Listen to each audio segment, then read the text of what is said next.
একদিন ক্ষীরোদসাগরে শায়িত শ্রী বিষ্ণুকে লক্ষ্মীদেবী বললেন, দীর্ঘদিন ধরে তো আমি পতিব্রতা পত্নী রূপে আপনার সেবা করে আসছি, আজকে আপনার থেকে একটা আশীর্বাদ চাইব, দেবেন? শ্রী বিষ্ণু সঙ্গে সঙ্গে সম্মতি প্রকাশ করে বললেন, নিশ্চয়ই দেব, বলো কি আশীর্বাদ চাই। লক্ষ্মীদেবী তখন বললেন, আমি যেন ইচ্ছা করলে এই মর্তের যে কোনো মানুষের ওপর কৃপাদৃষ্টি প্রদর্শন করে তাকে ধন সম্পদ বৈভব প্রতিপত্তি সমস্ত কিছু প্রদান করতে পারি।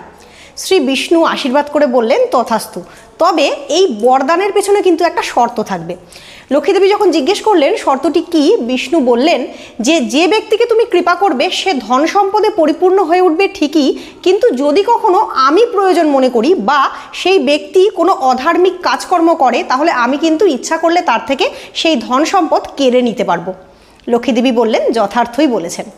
এর পরবর্তী ঘটনাক্রমে এই খবর যখন দেবী সরস্বতী জানতে পারলেন, তিনি তখন এসে বললেন যে আমারও তাহলে একটি বর চাই।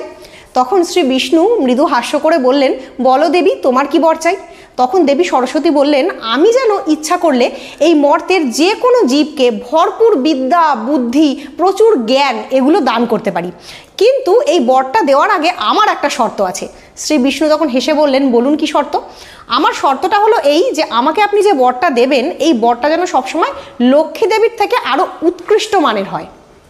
শ্রী বিষ্ণু তখন হেসে বললেন, তথাস্তু, তুমি এই পৃথিবীর সকল জীবকে তোমার ইচ্ছা মতন বিদ্যা বুদ্ধি জ্ঞান দান করতে পারবে ঠিকই, কিন্তু তোমার দান করা সেই বিদ্যা বুদ্ধি কেড়ে নেওয়ার অধিকার স্বয়ং আমারও থাকবে না।